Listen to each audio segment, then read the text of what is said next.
Hi, I'm Jenny Boymal. I'm from the Proven Group, and I am with the amazing Susana Hands, the Regional Vice President of United Franchise Group. Susanna, so excited to be here with you. You're so passionate about franchising and the success of franchising. Do you want to just give us a quick introduction to you and your amazing career? Thank you, Jenny, for having me today. And so I'm as you mentioned, Regional Vice President for United Franchise Group. We look after 10 brands. We are part of a larger organisation, which is stemmed from West Palm Beach in Florida. And we have offices throughout all of Australia, London, Dubai, Paris, 80 countries worldwide.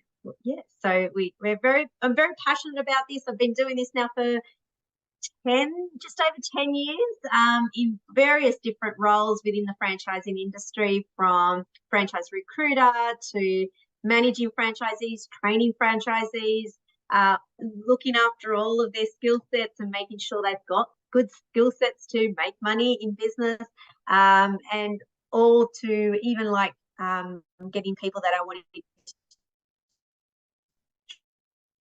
join the franchise industry, helping them get into franchising. And I get called that I've got a colourful CV or colourful resume.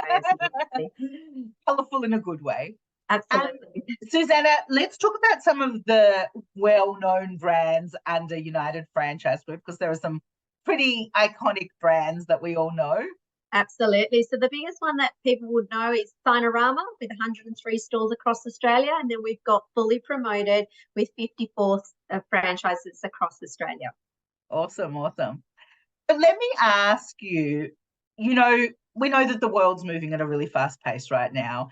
And, leadership skills need to change and adapt in line with that. What do you think for a leader in franchising moving into the future?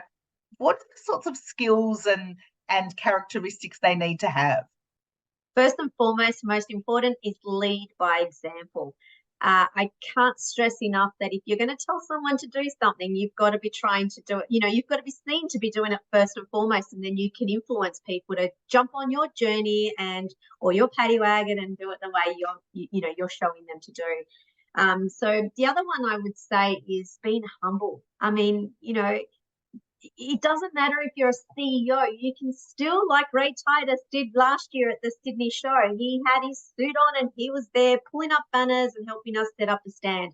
You've got to be humble. It doesn't matter what role you play within the industry or within that role, within that company, you can still do the hard yakkers and show people that regardless of your paycheck, regardless of your position, you can still do those jobs as well, like everybody else can. I love that. I really, it's such a simple, isn't it?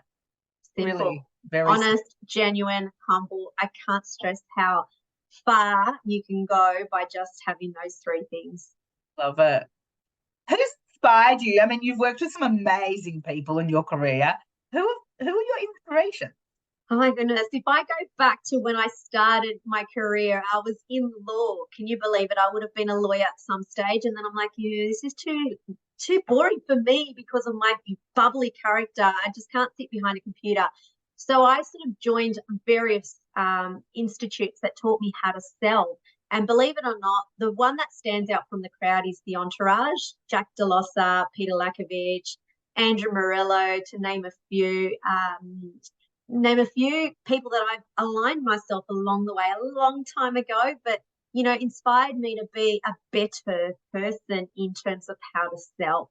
And you don't necessarily have to be a pushy salesperson, somebody that tells people this is the way to do it. You can guide them through multiple ways, and people buy off people because they like you. And it doesn't matter what brand you're selling; it really doesn't. So that's what I've, I guess, achieved over the many years of working for different brands. Oh, I love it.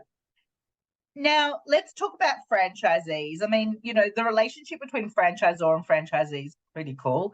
And, franchisee success is everything in franchising. What are the skills that franchisees need to have to ensure they're successful?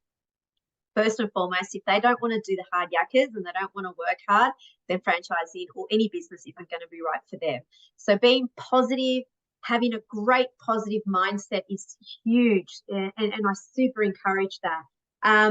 Being a go-getter, like don't think things are going to come to you and you're going to have, you buy a business and it's turning over X amount of money. You think, oh yeah, from the get-go, it's going to be, same. You've just got to work really hard in anything that you put your mind to, and that will then give you more and more and more. Be open to change. That's a huge one. I say, you can't just go in there thinking your way is the best way. Sometimes just getting retrained on certain things that you think that is good. I mean, I'll give you a good example. I've been doing franchise recruitment for God knows how long. I won't tell you how long because it will show my age, but I have been doing it for so long, and so many times I tweaked my own process and thought my way was the best way. When I joined this, the United Franchise Group, I actually had to untrain my ways of doing things to do it their way. And I was impressed that, one can untrain themselves and retrain themselves, but, being able to be taught, and you're never too old to be taught new skills.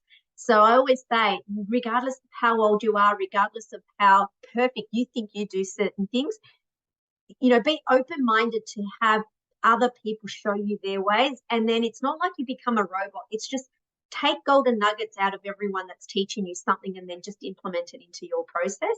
And you'll be surprised how, things go positively the right way for you. But positive mindset, I can't stress enough how, it's hard to teach somebody to have a smile on their face and be, somebody that's approachable. Relationship building, that is the biggest thing you've got to have when you're in an ownership kind of, you own a business, you're in that influential kind of role. Just be approachable, be open to certain things, be a positive mindset. People buy off people because they like you as well. So could not agree with you more. Thank you so much for joining me and sharing your wisdom and your positivity, I must say. Really, really appreciate it and look forward to chatting soon. lovely. Thanks for having me.